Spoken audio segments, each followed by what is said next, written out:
It's the weekend and you have financial questions that need answering. That can only mean one thing. It's time for Jill on Money, the show that takes the mystery out of your finances. Here's your host, Jill Schlesinger. Well, it is just my great pleasure to talk to you. You know why? Because I'm not here. I'm on vacation. But Mark is so sneaky, he's figured out a way to make it sound like I'm here. But just in case you think that, I don't sound like myself because I sound like I'm far away, maybe across oceans. You're right. It's amazing how you do such things, Mark.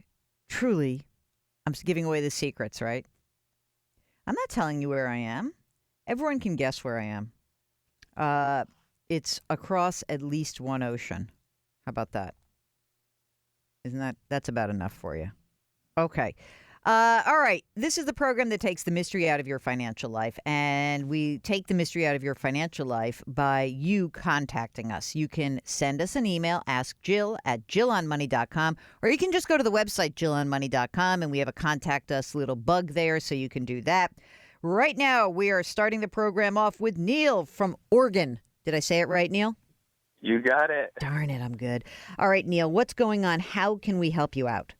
Well, I am curious. I'm 25 years old. I've been doing a pretty good job at savings, and I have some questions about seeing if it's a good time for me to consider buying a house. Oh, cool. Okay. So you're 25 years old, and you've got a job, hopefully, and that's why you're saving so much.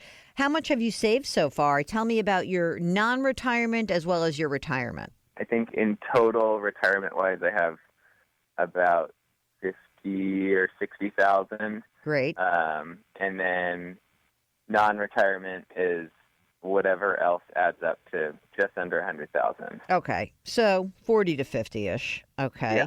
And how much do you earn, Neil? I earn about 40,000. Wow, you've saved a lot of money considering you earn 40,000. Are your expenses really low? I keep my expenses pretty low, but I've also been contributing since I was like 19. Wow, that's impressive. So where do you live now? You rent? Do you live with your folks? What's going on? Yeah, I rent in Bend, Oregon. Mm-hmm. It's a pretty small mountain town. Okay. How much is your rent? I spend $350 a month for rent. $350 a month for rent. Mark is just, I'm going to give you a visual. Mark just leaned back in his chair, put his hands over his head, because I think that's about what most people in New York spend on their parking is $350 a month. I mean, that is such an awesome rent. Presumably it's not some horrible place. You sound like you're a pretty normal guy and you're saving all this money. So that's unbelievable. Fantastic. I do have roommates. That's Okay. how I'm able to do that. Are you thinking, you're pretty young to be thinking about buying. Are you likely to stay in Bend, or do you want to have some flexibility? Tell me a little bit about what's going on in like your real life. What are you thinking is going to happen? Yeah, so Bend is seeming like a place that I might stay. Since I've been here, 2 more of my family members have moved here, so it's becoming kind of the new home base. Oh, that's good to know. Okay. But the challenging part, or what kind of raised the question, is that that Bend is growing really fast and it's pretty constrained because there aren't a lot of outlying areas that people can move. Mm-hmm. And so with all of that inflow, housing prices are just increasing very fast here. So I feel like I need to make a conscious decision whether I'm doing it or not. Okay. All right. And you would buy this on your own. There's like no sibling or anything that wants to chip in, or this is just Neil's pad, correct? I have a long-term partner, but we're not married. Okay. But you would be doing this financially on your own? Probably, yeah. Okay. Would long-term partner be able to contribute to expenses? Definitely. Oh, definitely. Okay, good. So how much would you have to pay to get into a home that you'd want to live in for a while? Somewhere $250,000 to $300,000. All right, so I'll take the difference. I'll do $275,000. Yeah. So if you were going to buy a $275,000 place, you would want to put down, say, 20%. And of course, that exhausts your non-retirement account pretty quickly, right? Because you're going to have to put down $50,000 or $55,000 to get your 20%. I'm not saying you shouldn't do. I just want to be clear that that's the case. All right. So let's say you did do that. Let's say that, you've got your money that you've saved up, or you get let's say that your account right now, which is at 40 or 50 grand, you get it up to 60,000. Okay. That's probably where you want to be. And you have to put 55 down or 50 down, depending if you buy a $250,000 or $275,000 house. You put the money down, you got a mortgage, you get a 30-year fixed rate mortgage, and now you're going to pay about $1,000 a month for principal and interest, but you've got to also pay insurance and you got to pay property taxes. So now let me ask you, how do you feel about essentially tripling your rent? Tripling your housing cost from, $350 up to $1,200-$1,300 a month. I mean, you probably can afford to do it because you're a very good saver. It's just you're not going to save as much money. So how do you feel about that? That's the tricky part, because that still is around what my house is paying for rent, just not what I was paying individually. So, so I'm taking on a little bit more of that responsibility, because if I didn't have roommates or a partner, then that would be all on me, and that would feel like a lot. But on the other hand, think of it this way. If you and your partner are splitting it, then your share, let's just say that your share went from $350 a month and you went to, let's say $700 a month, and your partner was paying, or $600 a month, and your partner was paying the other half, then it doesn't sound so bad, does it? Exactly. So here's the thing. If you think you really want to stay in Bend, what I would suggest is I would go out and get pre-qualified for a mortgage. I would start to really hone in on what you think you'd want in a place that you really would want to buy. And I would make sure that you feel comfortable with the numbers. And I would really look to do it. I mean, the big downside, it's not so much that you're going to get rid of all this savings in one fell swoop, because, I mean, really, you don't just save for nothing. This is a great goal, but that you are now tied to this place. And if you say to me, hey, I want to be in this place, then it's not feeling tied. It's saying, hey, I'm buying something while I have the money to do it, and I have the cash flow, and interest rates are still low. So I think that could be a really interesting idea for you.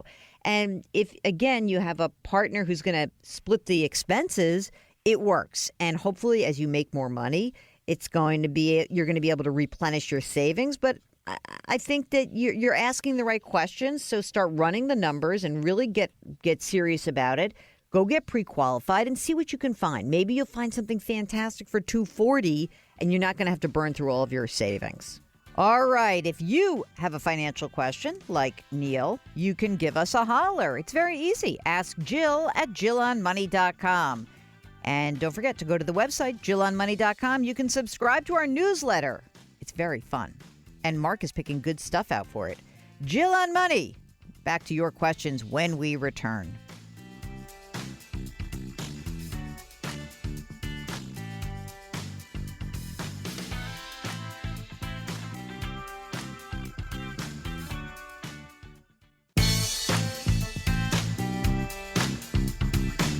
Back to Jill on Money, where Jill Schlesinger helps you take the mystery out of your finances.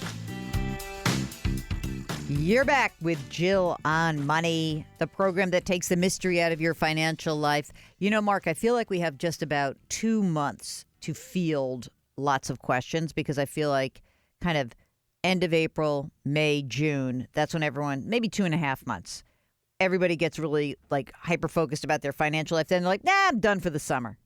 So get your questions in now. Send us an email, ask Jill at JillOnMoney.com, and Mark will arrange for you to get on the air. That's what we did with Brianne from Oakland, California. Hi, Brianne. Welcome to the program. What can we do for you?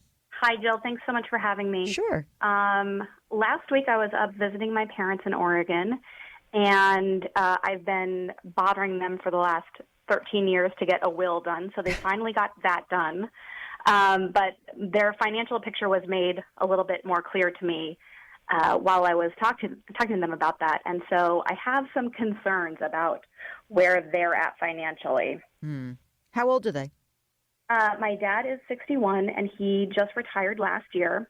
My mom is 66 and is hoping to retire, but not retired yet. And she doesn't know if they can afford it. And so that's kind of where some of my questions come in. Okay. So dad retired. So 61 is pretty early. Does he have a pension, or does he have some other stream of income that allowed him to retire? Yes, he has a pension. He was a public employee for 35 years. So he has a pension. His take-home is about $1,900 a month from that. Okay. And does that pension also include health care for him? It does not. Okay. All right. So mom's still working. And what's mom doing? My mom is a marketing director for a small craft distributor. Okay. And so are they getting health insurance through her job? My dad has private health insurance that he's paying for, and then since my mom is over 65, her company made her go onto Medicare. Medicare. Okay. So mom's on Medicare. Got it. Okay. How much longer is mom going to work? She would like to retire any day now. So we're just trying to make sure that they kind of have the funds to be able to do that. Okay. How much does your mom make right now? Her take home is about $2,600 a month. All right. So between his $1,900 and her $2,600, is that kind of covering their needs? Yeah, their expenses are only about $2,800 a month. Okay, good. They own their own home? They do. How much is the house worth? It's worth about $225,000. Mortgage or no mortgage? No mortgage. There's a small HELOC for $5,000. Oh, okay. That's good. What would your mother's Social Security check look like if she were to retire? I don't know what her full retirement age is, probably 66, 67, but let's say she'd make 66. So what does her Social Security estimate look like? Her estimate, if she retired right now at 66, would be $1,400. That's not sounding exactly like what we need. Exactly. So, okay. Now tell me about their savings. Tell me they have $1 million saved somewhere. Pretty please. Jill, I wish. I know. I'm sorry. I know. So because my dad wasn't a public employee, they were putting money into his pension for a long time. And then in about 2004, they started an IAP for the state of Oregon, which transferred into an IRA once he retired. So he's got $50,000 there. Mom had a 401k, and I just learned last week that in 2007, she decided she was losing too much money and pulled it all out and put it into two annuities, one worth $40,000 and one worth $80,000. Okay. And is she contributing to the 401k still or not? No, she stopped contributing. Okay. Tell me about what you think, like in terms of what your game plan looks like right now as you look at this. What are the questions that you have arisen now that you have all the information? And B, what is it that you think needs to happen next? I've got a couple of big questions. Number one is, what can I do with those annuities? I'm not sure what kind of annuities they are. I know that they have matured at this point, so I'm wondering if I can put them back into an IRA for her. Yeah, you should be able to. So just so you know that as long as we've passed the surrender period, which is probably, I imagine, because she did it in 2007, the surrender period is unlikely to be more than 10 years. So what can usually happen with those accounts is you can now just roll it over and put it into an IRA account somewhere else where hopefully you'll have nice low expenses. Yeah. And then my dad's investment in his IRA, the people that he is with, their expenses were very high from what I was looking at. So I'd like to roll him over also into, one of the low-cost, big investment firms for both of them so that we've got some lower fees there. So that seems fine. I like both of those plans, and that'll make it cleaner. I mean, so I'm just looking at the numbers. Dad's pension at $1,900 a month. Mom's Social Security is, and gives you $3,300 a month. You said their expenses are $2,800. So the reason why I sort of went like, because I feel like $500 a month is not that big a cushion. Okay. Yeah, agreed. And I'm a little bit, I want to make sure that we take into account that, there's going to be stuff that happens. And what I mean stuff is usually healthcare stuff. Definitely. So I'm trying to figure out whether we could give you a little bit more of a cushion. And I think, look, maybe they probably don't need to pull a ton of money out of the savings. So once you roll over his IAP/IRA, that 50 grand, and you roll over her two plans, there's 170 grand that's basically invested. And I think that has to be a really low risk, low cost investment profile. And the reason is that if you needed to dip into something, you couldn't necessarily take the risk of losing.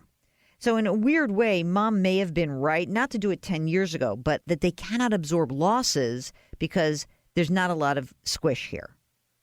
So in my mind, we take that money that you have invested, you roll it over, you may want to put it into, a low-cost index funds. You may want to use a robo-advisor. But what you really need to be clear about is we cannot take a ton of risk with this money. You want to grow it a little bit, but you just cannot afford a loss.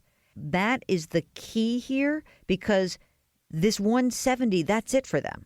I mean, look, I don't want to tell your mother to oh, you know what, you should work till 70 and a half, because that actually would make your whole financial life look better. It would, by the way. But maybe she really just so burnt. I don't know. She wants to retire tomorrow. It seems like unfair to ask her to do that. But I mean, obviously, the longer she works, the better their financial situation looks, right? Because her Social Security benefit might rise. But more importantly, they're just able to take home more money and save some more money. Agreed. How do you think she would feel about that? If she were listening in on this, what do you think she'd be saying? She would tough it out and probably do it, but wouldn't be super happy about it. I know. We want her to be happy. Maybe if you could say to her this, let's think about how we can sell this a little bit. I spoke to this person. She's a certified financial planner. I think we should make some changes for your retirement accounts. We're going to make sure that they're in low-cost options and that they're properly diversified, meaning I don't think you should take a lot of risk, and the CFP didn't think so either. You can make the turn and say, every month that you delay claiming your Social Security retirement benefit, the better off you and Dad are going to be. And just leave it. And she'll have to make a decision. We can't make that decision for her. Okay, during the break, here's what you want to do. Go to JillOnMoney.com and check out the new website, and then send Mark a note. Tell us what you think. Our prior designer sent me some very pointedly critical remarks about it. But complain to Mark. He did it with the Mad Russian. Okay, Jill on Money. We'll be right back.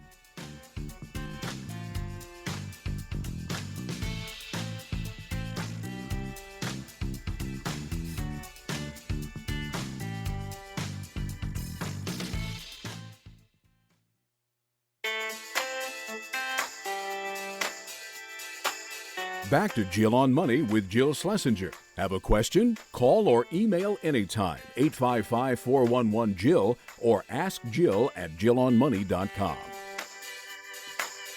You're back with Jill on Money, and I just realized, turning the calendar over, that April 15th, which is usually the last deadline for college acceptance letters, has now come and gone.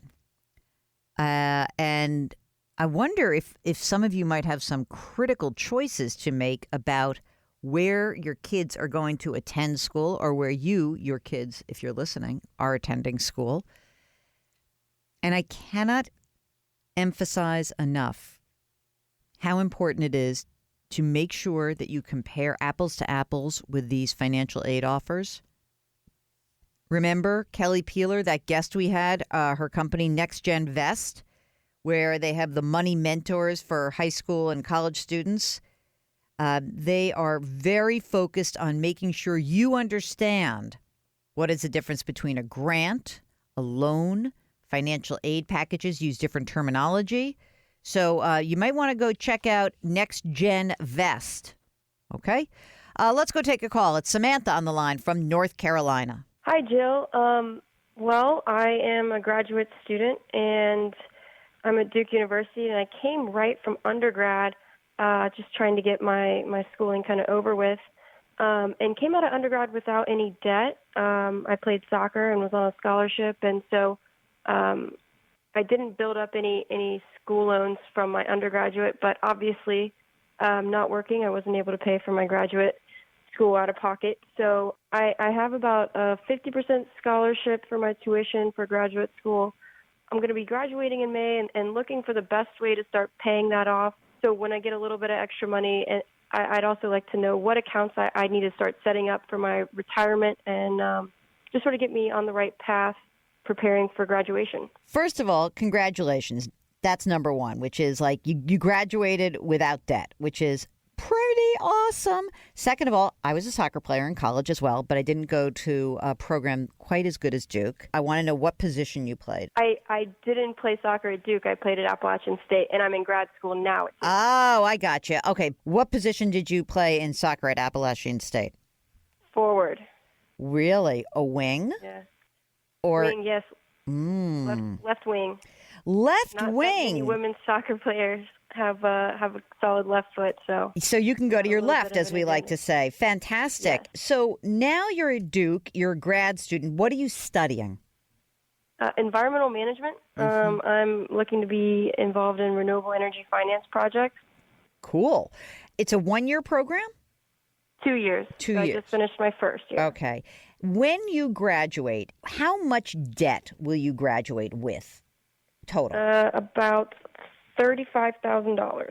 Oh, that's pretty good, considering you get a graduate degree and no debt from undergrad. That's awesome.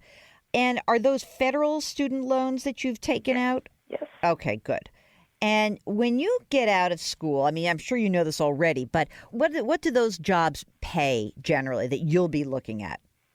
I'm hopefully looking at a starting salary around $62,000 a year. Fantastic. And are those jobs usually private sector or public sector?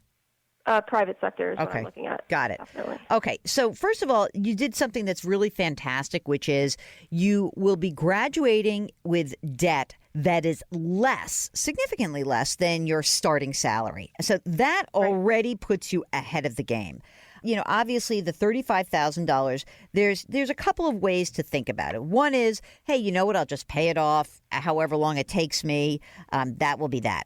I imagine that the debt will be at 6 or 7%. Is that about the right number? Yep. Okay. 5% on one and 6% on the other. Okay. So one of the things that you might be considering is that if you are looking ahead and you really want to do something right now, what I would be doing is I would be accumulating a little cash cow for yourself. And I would be trying to figure out how to take all of my money and keep it safe. And the reason is that when you graduate, there's probably going to be some costs that are associated with your first job. You know, you might have to move, you might need an apartment, but you also want to have a little slush fund that's set up ahead of time. How much money do you think that as you're working and doing your studies, what do you think is available to you to save right now? Right now, so I'm working, I'm coaching, and also have an internship sort of while I'm in school. Mm-hmm. And I'm hoping to save about $2,500 to $3,000 outside of my living expenses.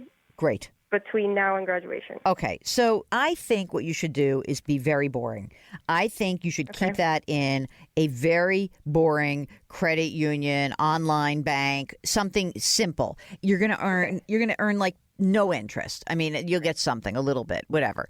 But it's not going to be enough to make a big difference. But the reason why I think you should save it is that when you graduate, you want to hit the ground running. And whatever you make in your starting salary, the way you should think about it is that there will be you'll sort of have three big tasks ahead of you.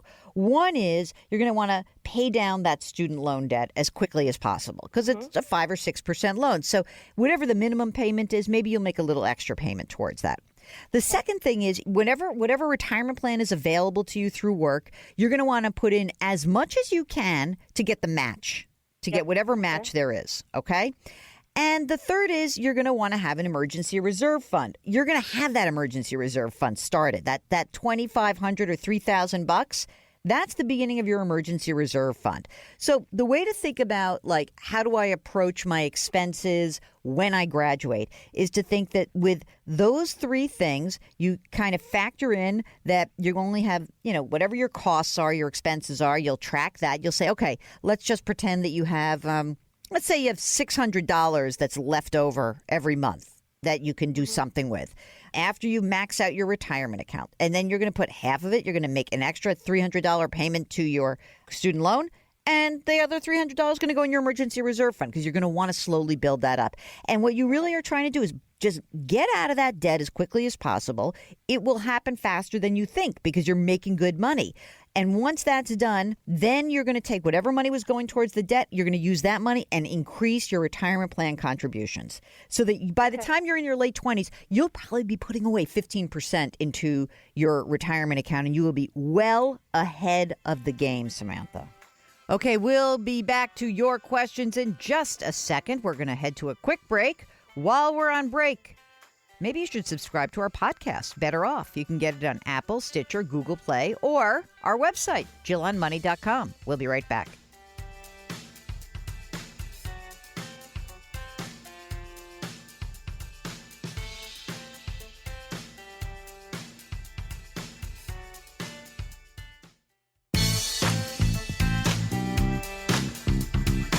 .401ks, IRAs, refinancing, she covers it all. Back to Jill on Money with Jill Schlesinger.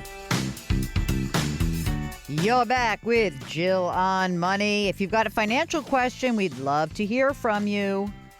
Our email address is askjill@jillonmoney.com. Lynn sent us an email, and I think this is important and instructive because we're talking a little bit about, hey, those college acceptance letters are in, and now you've got until, I don't know, you got May 1st. Is it May 1st? I think May 1st you have to make your decision, and that means figuring out your financial aid and loans and all that nonsense, which is not nonsense. It's important. I mean, that's stuff. So listen to this from Lynn. I have a consolidated student loan. The fixed rate is 2.375%. That's so awesome. The outstanding balance is $40,000. Lynn also has a 15-year mortgage, 15 years in, $170,000 at 2.875%. Imagine two big loans at under 3%. That's pretty remarkable. There's no other debt. 1 year emergency fund is already established. I'm 42, single, no dependents. I do not have a traditional work 403B. They only have a life insurance index annuity option for a 457 plan that I don't participate in because of the ridiculous fees. There's a great stat about how many people know how much the fees are in their plans. Do you want to hear this, Mark? This is great. I think it's from TD Ameritrade. I think 27% of participants know how much their plans cost. I bet about 96% of you know how much your Netflix costs. Just saying. So 27% is pretty lame. Anyway, okay. Every year, Lynn puts in whatever amount she's allowed to into a self-employed 401k that Lynn opened up a few years ago. That's interesting. How are you self-employed? I guess anyway, you know that what you're allowed to do, but that's pretty cool. I recently opened up a non-retirement brokerage account at Vanguard.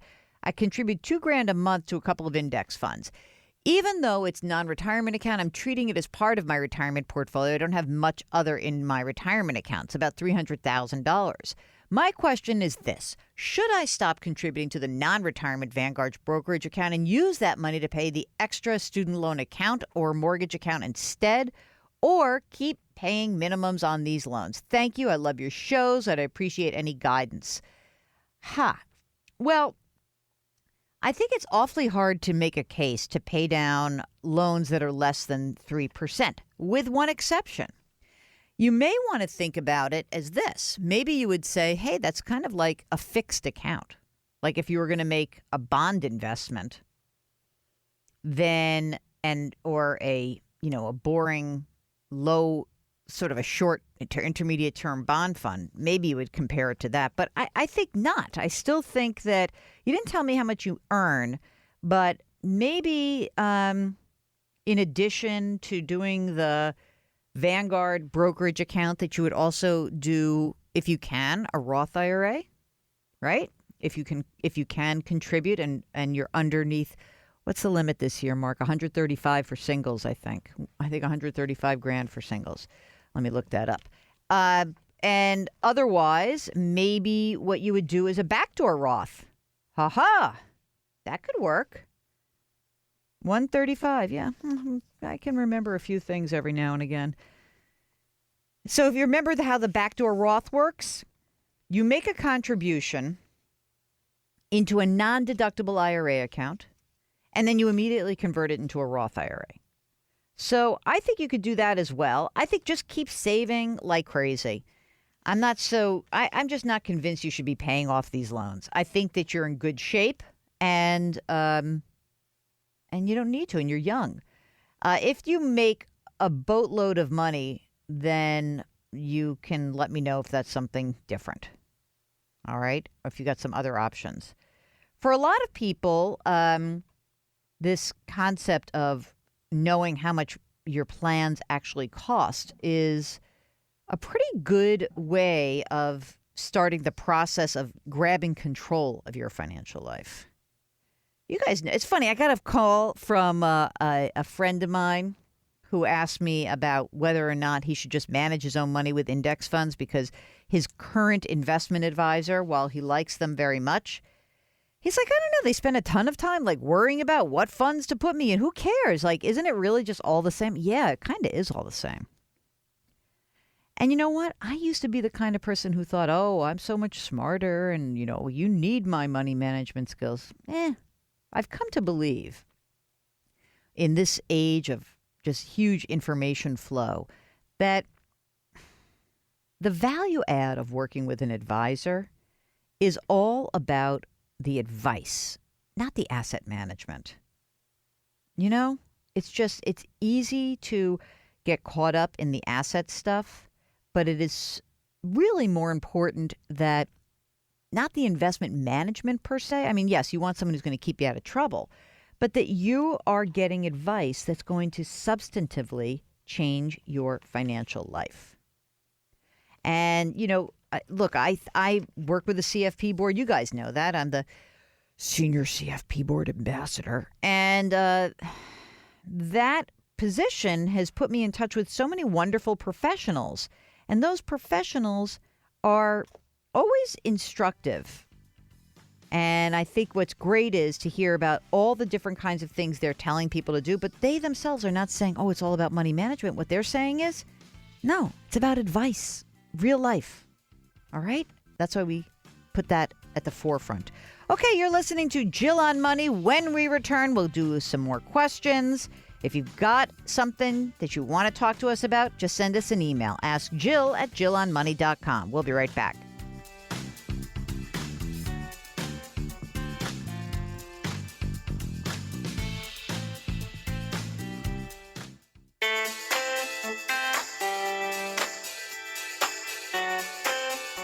You're back with Jill on Money. This is the program that takes the mystery out of your financial life. And I love getting these kinds of emails because about a month ago, I was on the air talking about financial spring cleaning. Specifically, what do you need to shred? What do you need to keep? And I was on TV doing that. And Lynn Ann wrote in and said, I just saw you on Eyewitness News, and you, I believe that was KYW in Philadelphia, that television station, which is owned and operated by the CBS Corporation. And you suggested to keep divorce decrees in a fireproof safe. I had a divorce over 28 years ago. Once the kids were grown and on their own, I shredded it. Why did I need to keep it? So the reason that people say that we really want divorce decrees to stick around is that sometimes people are claiming their exes, their former spouses' Social Security benefit for later in life.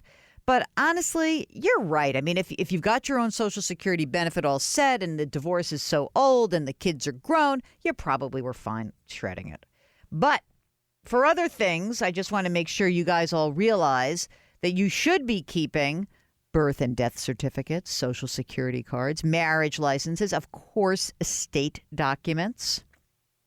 Hang on to those records that are related to home improvements or a major purchase in your home until you dispose of that asset.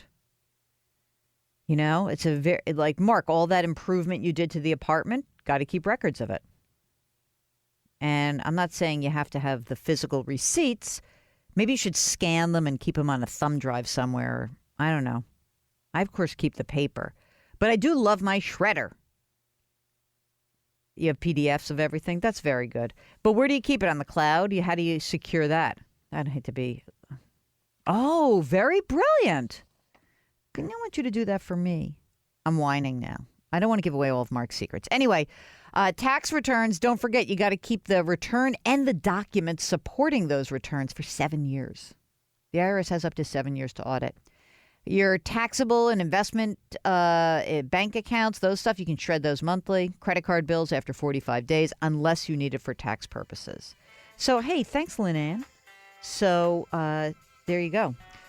It has been a fantastic hour. So, thank you so much for listening, and stay tuned. We are going to have more of your calls and your emails next hour. It's Jill on Money. We'll be right back.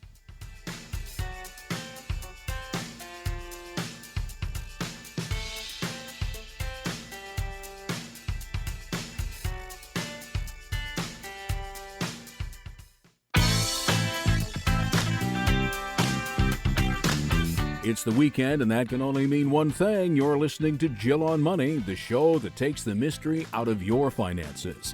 Here's your host, Jill Schlesinger. You're back. It's hour number 2 of the Jill on Money show. And, it's funny. I had a friend of mine who asked me a question. I had to consult one of my Ed Slot handouts for the question. Kind of pulled me aside at a social event about health savings accounts. And it was interesting because I had to brush up on the rules because I wanted to make sure I understood this. But health savings accounts, if you don't know, are these really cool tax advantage accounts that are usually paired with a high deductible health plan. And chances are, if you know anything about the health savings account or HSA, you know that you can't have other health insurance that's not a high deductible health plan. You can't be enrolled in Medicare. You can't get care from the VA within the last 3 months. And you cannot be claimed as a dependent on someone else's return, which is why that was the question, because it was about my friend's kid and an HSA. And so in investigating this, what I learned was, no, the kid cannot put money into an HSA if you are claiming him as your dependent. So I will say that this year, 2018, if you're under the age of 55, you can put just about $3,450 into an HSA. Family can put up to $6,900 if you're under the age of 55. And it's kind of cool. You can use it for the rest of your life, and no tax due on that when you take the money out. So that is good. All right, let's get to your questions. First up for this hour, Andrea from Minnesota. Hi, Jill. I have a question regarding how I should be investing my 401k. Okay. At my company, we have the option to do either a Roth 401k or more the traditional 401k, which is pre-tax dollars, and I'm just not sure what's the best bet for me. Andrea, tell me a little bit about yourself. How old are you? I'm 35. I'm married. My husband's also 35, and we have a 2-year-old with another one coming any day. Oh my God. Are you going to name her Jill if it's a girl, or Mark if it's a boy? Okay. And how much do you guys earn together? $280,000. Oh, that's very interesting. Because, I'll tell you why it's interesting. You would normally be precluded from using a Roth for just a plain old Roth IRA because your income would push you out of that ability, right? So that's one good reason, perhaps, to maybe use the Roth 401k. And if everyone's listening, I know we talk about this, just like a reminder, the Roth means you pay the tax today, and whatever is left, you put into your retirement account, this Roth 401k or Roth IRA. It grows without taxes. When you pull it out later in retirement, there's no tax due. With a traditional, you get the tax deduction today, and you then have to pay tax when you withdraw it later on. Okay, so Andrea, let me ask you 2 more questions. Your husband, does he also have a retirement account? Yes, he does. And what does he use? A traditional or a Roth? He only has the option for a traditional through his employer, through their 401k, and then he contributes to a traditional IRA. Okay. As well. So a non-deductible IRA. Yeah. Okay. So how much money's in your IRA, your 401k right now, and what is it in the Roth or in the traditional? So combined for both of us, we have $64,000 in either Roth 401k or IRA assets, and we have $223,000 in either just regular 401k or traditional IRA assets. Okay, I'm going to say for you, I think it's a great idea for you to actually use the Roth. And the reason is that, look, I don't know really where tax rates are going in the future. None of us can figure that out. But I think the idea of having a bunch of money that has already been taxed could be a really good benefit for someone in your situation. You've got many, many years before you're going to access these funds. Some of the money, as you said, because your husband doesn't have a choice, is going to be subject to those required minimum distributions.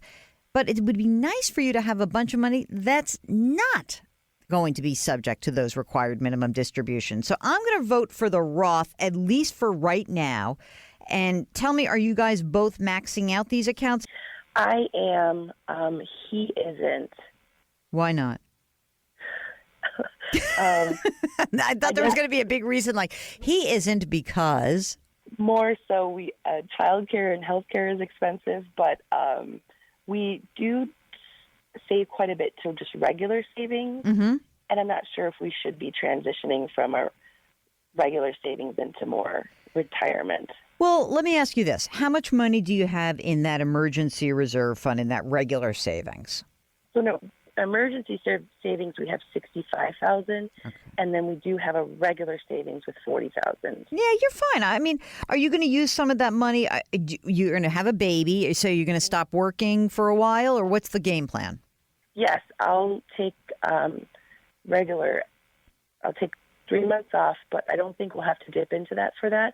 But we will likely have to buy a new car soon. Okay. Let's presume then that you take your 3 months off, you buy your car, and now you're going to deplete some of that savings.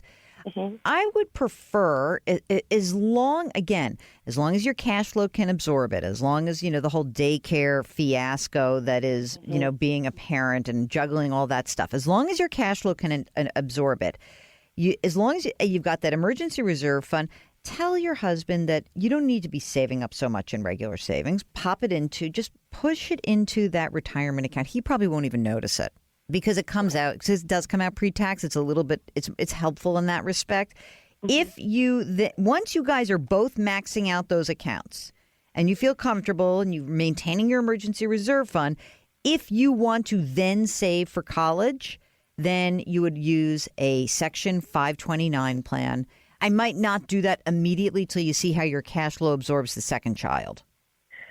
We are already contributing to a 529 plan. Which one? I think Utah. Oh, good. Perfect. I love that plan. That's a great plan. And how much are you putting in there? Currently the balance is $7,000, and we're putting in about $1,500 a year. All right. So I mean, even more importantly, again, talking about savings and what you're doing, your triage of your savings, like what comes first, is always going to be maxing out that retirement account. So maxing the retirement account is number one. Then you can do your 529 plan. And then, if you wanted to have a little bit of extra money because you knew something big was coming up, like another car, something else you're saving for something else, that's the next step. And I think you're in great shape because it sounds like you've done a tremendous amount of saving. I just want him to really focus on maxing out that 401k. All right, we'll do that. All right. Good luck. Good luck with the baby, with little baby Mark or little baby Jill. We'll look for pictures. We'll put them on the website. Just, let us know how everything goes, okay? Okay, we'll get back to your questions in just one moment. If you would like to get in touch with us, it's very easy. Just send us an email. Ask Jill at JillOnMoney.com. We'll be right back.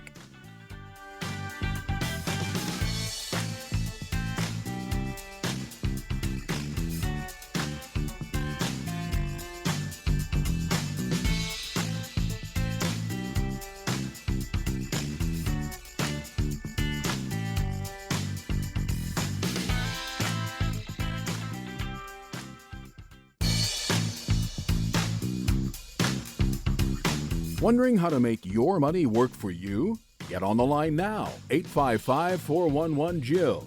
Back to Jill on Money with Jill Schlesinger. Yes, you are back with Jill on Money. I love that guy's voice. I've already forgotten about Dave. He's like, I don't remember what that sounded like, those old liners. Exactly. It's our old colleague. Not our colleague, my colleague from CBS Radio, who's wonderful, who did our voice for many years, but I don't know. I like this guy a lot, Mark. What's he do? Is he just a voice guy? What's his deal? He was? Did I not know him? I guess I think he left before I came in. I just celebrated my 9th anniversary at CBS. It was amazing. All right. Right now, we are talking to Nathan, who is what my mother would call upstate New York, Nathan. I think you're near the Albany area, right? That's correct. That's not really upstate. That's sort of mid-state. But let's talk about what's going on in your financial life. How can I help you? Absolutely. Thanks, Jill. Thanks for taking my call. So I'm entertaining a new job offer, and I'm in the process where I'm about to start a salary negotiation. And I think the biggest difference in compensation package is going from a job where I'm offered a pension in addition to standard benefits to a job that is more of a startup company that does offer comparable benefits with the exception that there is no pension. Whoops, wait a minute. Hold on. That's a big difference because a pension's a guarantee. How much do you make right now? About $140,000. Okay. And what's the range of salary that you think you would be looking at for the new potential position? So I don't know exactly, but I think what seems more feasible is that it probably have to be close to $200,000 in order to make up the gap is what I'm thinking. Okay. All right. I gotcha. What else is going on in your life? You married? You got kids? What's happening? I'm single, divorced, but father of 2 kids, both in high school. Both going to a private school, and of course, so I'm looking forward to them going off to college before too long. I'm saving a little bit, for their 529s, but honestly, it's not something that I'm maxing out right now. I'm primarily focused on my retirement savings. Good. I like that. Believe me, I think that's much smarter for anyone. But obviously, if you're listening, especially if the kids are 16 and 14, you'll figure it out. And the retirement is really the most important part. How is it working right now with these 2 kids in private school? How is your cash flow on that $140,000 a year? You're putting money into your retirement account right now? Right. So I'm maxing out my 401k with my civilian employer, and then just this year, I paid off a bunch of debt, so I don't have any major debt, but I went back to contributing and maxing out an IRA as well. Wow. That's good. How old did you say you were? You said you were single. 42. 42. Okay. And tell me about the pension in this current job, because I'm in love with a pension. Right. Right. No, hey, I like the pension too. I mean, when I look at the projections, I mean, if I stay with the company until, age 60 or beyond, it's certainly something that's going to provide a stable income post-retirement. But the huge jump is assuming I stayed with the company and assuming I got even conservative annual raises of 3%, that monthly pension would be closer to about $6,800 a month. Whoa. Hold on a second. That is massive. That is huge. Wow.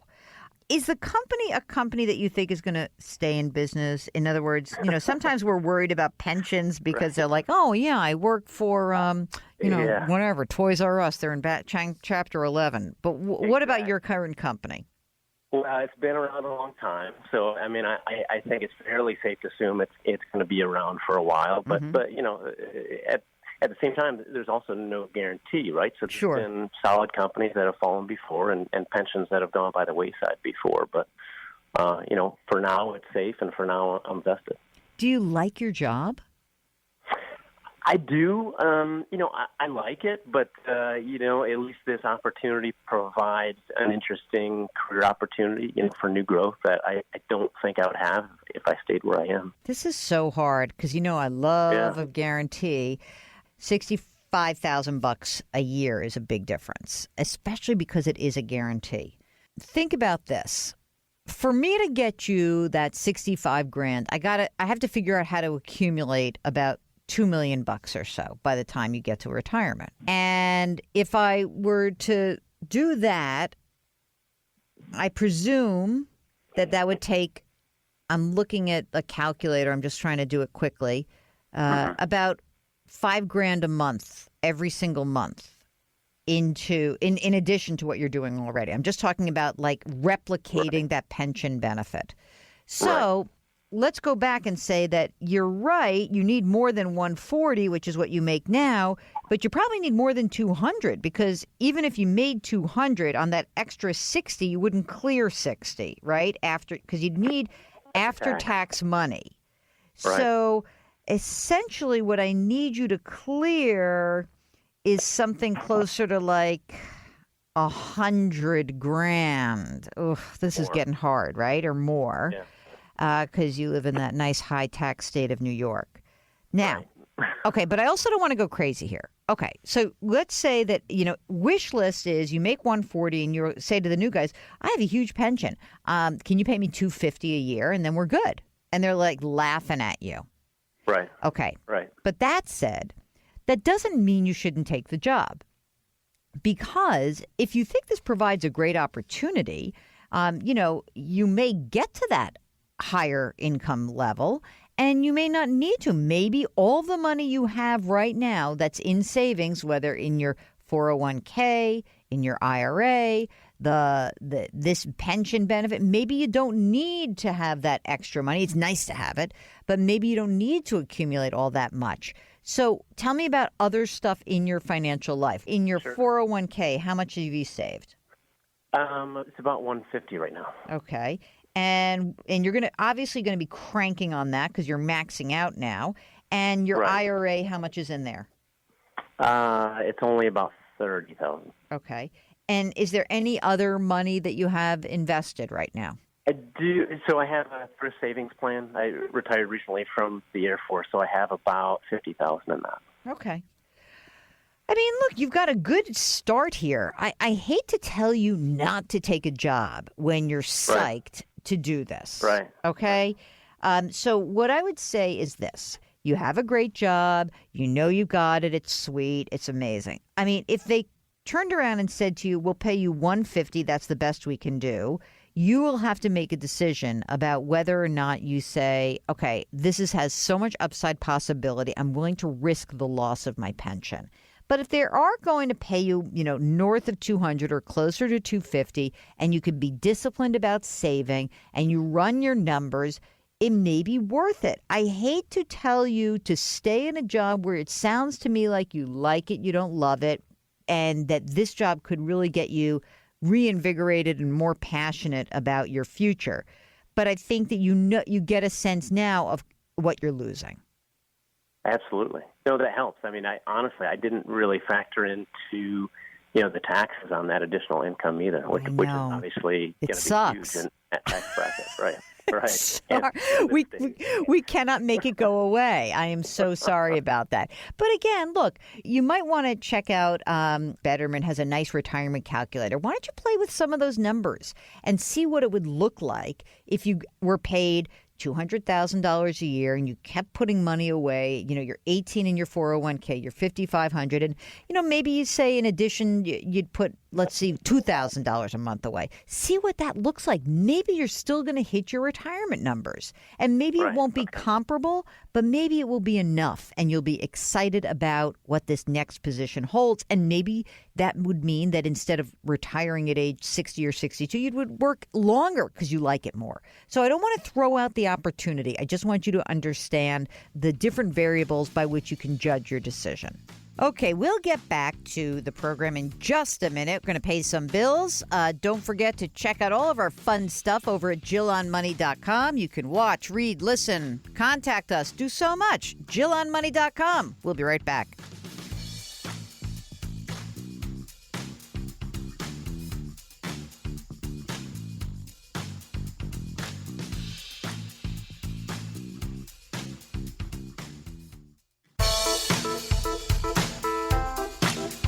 (855-411-JILL). That's the number to call to have your financial questions answered.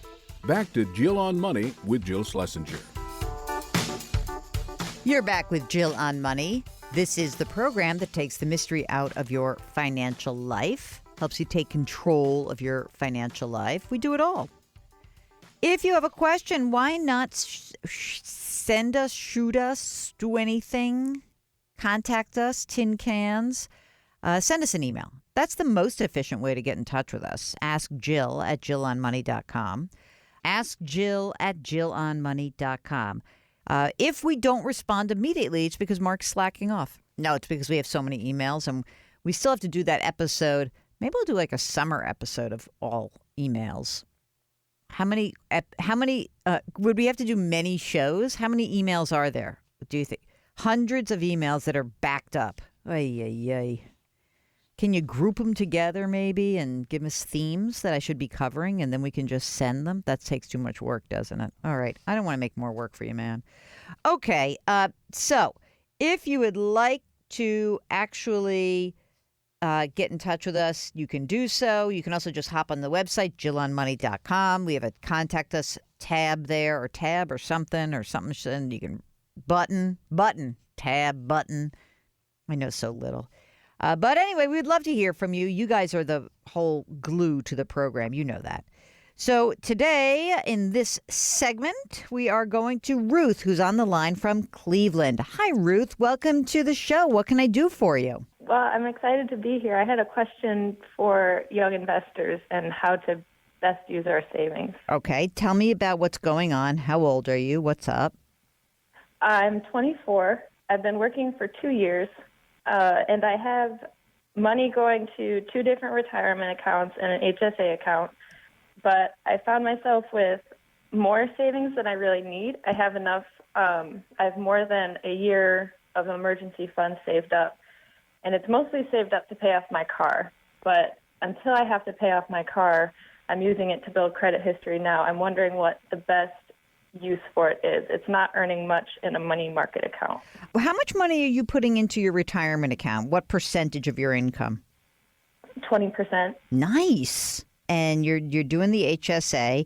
So how much money do you make? You're such a good saver. I make a little bit more. I make $63,000 a year. Okay. And you rent, live with family? What's going on for you? I rent. Okay. And you mentioned a car loan, right? You said you have to pay off your car. What is the loan amount? What is the amount that's outstanding, and what's the interest rate? So it's a lease. I got a good deal on it out of college. It will be up in May, and the amount remaining will be about $15,000. I see. Okay. How much money do you have right now that's in your savings account? I have $30,000. Of which 15 will have to go away come May. right? That's correct. Okay. And what is your 1 year of emergency reserve? What is that amount? Currently, it's about 10,000. Okay. So essentially, we've got 15 grand that's up in May. And so you just want to make a little bit more money with that. I don't know. You're not going to make that much more with it, right? Because you have to spend it. So, there are different ways you can do it. You can get a short-term CD, maybe a 6-month CD. It's not going to be that much better. Or do you bank with a big institution or a credit union? I bank with a big institution. I mean, sometimes you can find better rates at a credit union. Sometimes you can find better rates online. There's a really good website called depositaccounts.com, which compares savings and checking and money market rates. It might give you a little bit of a leg up. Now, I should mention that there are some people who actually believe that keeping your emergency reserve fund in cash or cash equivalents, like your money market checking savings, is not necessary. I'm not one of those people. I am super conservative, and I would much prefer to say to you, well, you know what? Take your risk in your retirement account. Take your risk, and maybe if you want to open a Roth IRA in addition because you're saving so much money, that's fine. But I'm not one of these people who thinks that you should have your emergency reserve at risk. So I think the two pieces of this would be that you can make the money work a little more efficiently. That's fine. But going forward, it sounds to me like you are saving more than you need. So what about opening up a Roth IRA for a supplemental retirement account? Well, I have that too. I have one retirement account through my employer, and then I've had an IRA account since high school, and I'm currently contributing just $100 per paycheck to that account. And that's a traditional IRA? I think so. You know what I might do with that?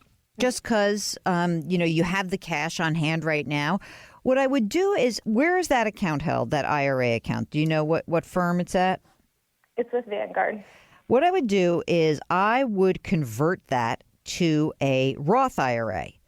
And when you do, how much money is in the IRA account? I just looked it up this morning. It is $11,000. Okay. I would convert that into a Roth IRA, and then you're going to have to pay tax on that $11,000. But that's fine because you have cash in your account. That's fine. It's not going to be a big deal, a couple $1,000.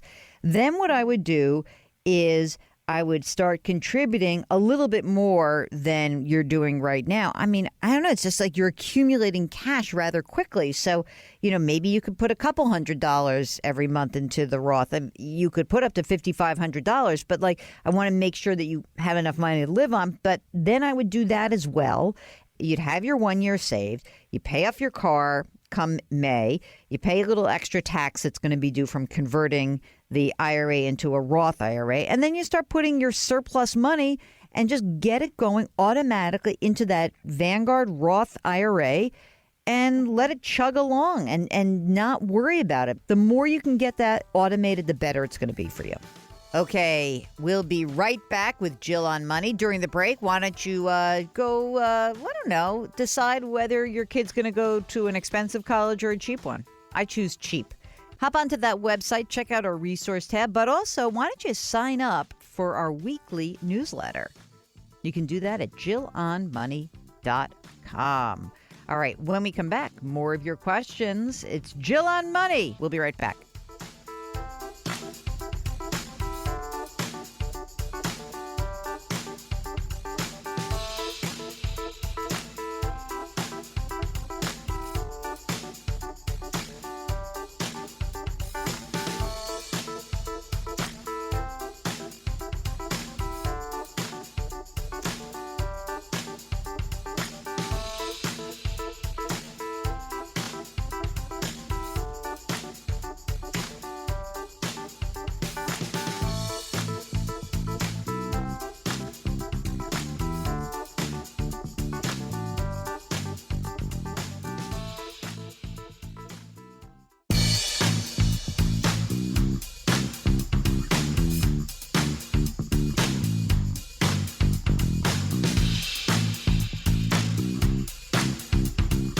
You're back with Jill on Money. If you've got a financial question, a money question, an investing question, a real estate question, tax question, Education funding question? Career question? I mean, I don't know the answers to everything, but I can probably find out the people who do know the answers, so that's good too.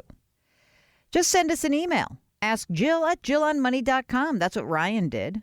Here is his note. I used to invest 100% stocks, and my portfolio has grown. Recently, I've been selling off my stocks, buying low volatility bond exchange traded funds as short maturities. They perform just a little bit better than a high interest savings account. They pay out monthly. I still have about 15 grand in equities. I believe there were blah, blah, blah. Okay, this investment account's worth 50 grand. The reason I've been doing this is I want to pay off my mortgage this year. I only owe $80,000. I've got 50 grand in my investment account, 20 in checking. With my income, I'll have the money to pay it all off by June. Right now, I'm single. I only qualify for the standard deduction, not enough deduction. So even though my interest rate is only 3.5%, I don't even get 25% of that back. Is it a smart idea to pay off my mortgage and start fresh with my investing? A lot of people are telling me no because I could be making more in the markets, but it's not guaranteed. True enough. My plan is to pay off the mortgage, build up a small emergency fund, then invest every month in companies I pay very good attention to. I listen to their quarterly announcements, pay attention to their balance sheets. Dollar cost averaging is my new strategy. Let me know what you think. Ryan. Well, I mean, Ryan, here's a question. It seems to me like you're market timing in a weird way. So, I'm not a fan of that. But, I guess that if you wanted a guarantee of your 50 grand, then yeah, you got a guarantee by paying off the mortgage. But I do think that I don't know. Did you say how old you were? I don't think you did. But you did say you're single. I generally wouldn't adhere to this as a strategy. I would say, look, I presume you're maxing out your retirement account because this is your fun money account. All right. And if that's the case, then I'm not 100% sure why paying off the mortgage is a great deal for you. I certainly would not use up any of my emergency reserve account. I think that you're asking about individual stocks. I'm not a stock picker. It's not what I think is the best way to manage your financial life. I think you spin your wheels, but if you want to do it, fine. And so I don't think you need to pay off your mortgage. If you want to lower the risk and use this fun money account and invest in stocks, fine, but be careful. That's what I can tell you. There's a reason why we have diversified portfolios and exchange-traded funds and index funds. And by the way, every time you invest in an investment account and you make money and you want to try to take those gains, there's going to be a tax due. So be careful about your tax efficiency. So, okay. So that's that, Ryan. Here's a question about tariffs. I understand that low-cost Chinese steel may be finding its way into the U.S. market by dumping into countries we buy from, like Canada and Brazil. Do you have any comment on that possibility? Yeah, it's a possibility. It's not exactly proven. There are targeted tariffs in place against China right now, which is why our imported Chinese steel amounts have gone down. Yeah, it could be fine. Yeah, could we have certain steel coming in through some back doors? Yeah, but that's not the majority of it. So I would not presume that that's the main reason that, or the main way that China is kind of messing with us. I think the bigger issue is not the Chinese steel, but, we're about to probably put some pretty major league plans in place that will deal with some of China and data.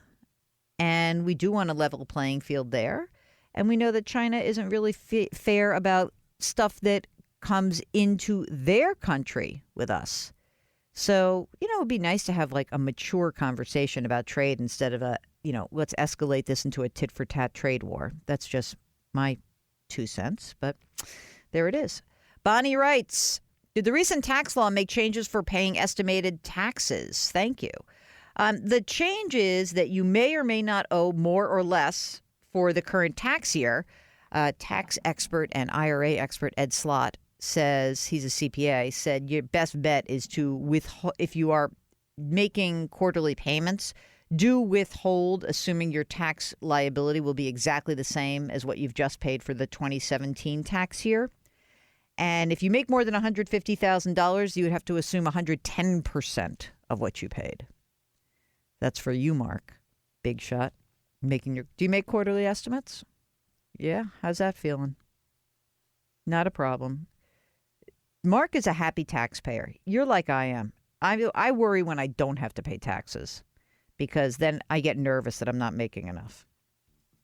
There you have the typical nervous Nelly Jill feeling about money. Okay, it's Jill on Money. Our email address is askjill@jillonmoney.com, and you can follow us on Twitter @JillOnMoney. Are we finally at 15,000 followers? Handful away. Get us to 15,000 followers, and then Mark could just get us off Twitter altogether because it's a cesspool. All right, Jill on Money. We'll be right back.